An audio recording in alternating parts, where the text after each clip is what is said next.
Hi, I'm Tim. Welcome to Watchbox, and thanks for logging on. If you love this watch, email me, tmosso at thewatchbox.com.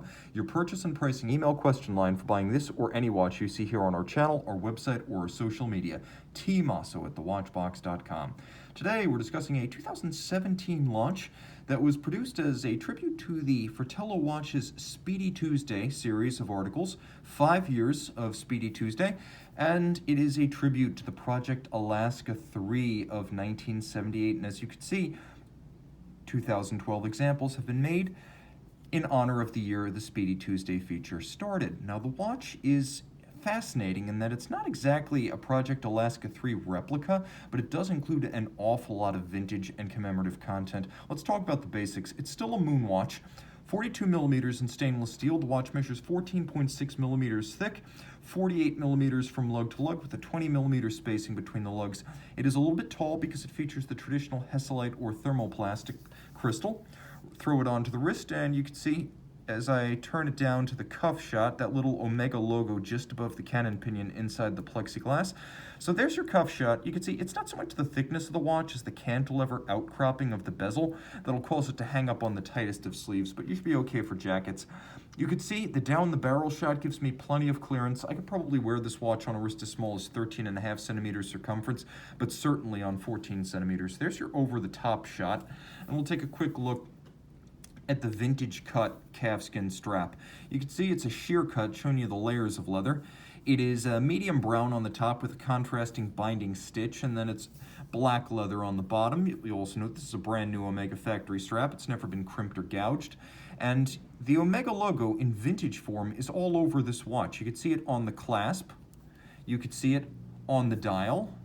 You could see it on the crown. And you could see on the case back.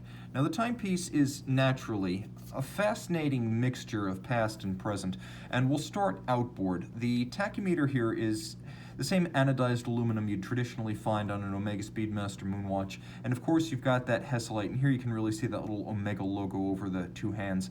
But the original Project Alaska 3 was designed to be a minimal glare watch for high legibility and easy reading, and this watch is very much in that fashion. Of course, 56 of the originals were made and delivered to NASA. They're tough to come by, and this is probably the closest you're going to get, but the good news is this watch has an identity and a personality all its own. Moving inboard from the thermoplastic, which creates a lovely off-axis distortion, we have a matte dial that is mercifully devoid of photina.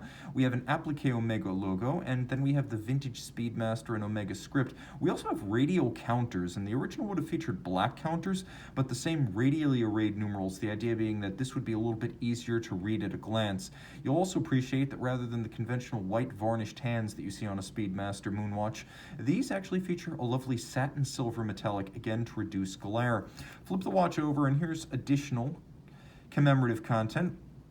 If you look outboard, you can see the word radial has been radially arrayed, and of course that's another reference to those radially arrayed counters. If you wonder what I'm talking about, radial array means that the numerals themselves always point outward from the center rather than being vertically arrayed. So you wouldn't have a vertical 2, a vertical 3, a vertical 4. So that radial array is supposed to make it easier to line up a hand with the number itself. And of course there is a tribute to Speedy Tuesday, Robert Jan Brouwer and Fratello Watches, featuring a different Speedmaster story every Tuesday, hence Speedy Tuesday, but it's also a tribute to Project Alaska 3, so there's a lot going on here. This timepiece is conventional by Moonwatch technical standards, 50 meters water resistant. It includes the still NASA employed caliber 1861, so it is authentic technically. It's the same watch that's still used for space flights and even space walks. 48-hour manual wind power reserve, 21,600 vibration per hour beat rate, pivots on 18 joules. And of course, it features a cam and a lateral clutch system, very, very shock tolerant, up to 5,000 momentary Gs. Now, I should also mention that although cams and lateral clutches are very tough, they're not always known for their precision, but the cam tuning of this LaMagna-based movement is outstanding. If I didn't know it wasn't a column wheel, I wouldn't be able to finger it as a coulisse system. And It's all down to the refinement and the industrial capability of Swatch Group and Lemania that they're able to deliver this level of pusher feel and precision. It is genuinely better than any other cam chronograph I've encountered. And of course, I also mentioned this is a Lemania-based caliber, just as the original pre-Moon watches with their caliber 321s were based on a column wheel Lemania caliber. This is based on the 1873 Abausch, which is a Lemania chronograph first introduced in the late 1960s, and all official Moon watches, that is post pre-Moon, if you want to turn a phrase, will be equipped with the coulisse system and either caliber 861 or 1861. So this is a real Moon watch inside and out. The final piece of special content that I would highlight is the use of a full satin finished case. Usually on these watches you're going to find a polished outer face to the tachymeter bezel, and you're going to find polished lugs outboard. So this watch is all minimal glare, a very special occasion, and one of the great modern Speedmaster special editions. This is the Project Alaska 3 Tribute Speedy Tuesday 1. We're back with the fully loomed dial of the Speedy Tuesday.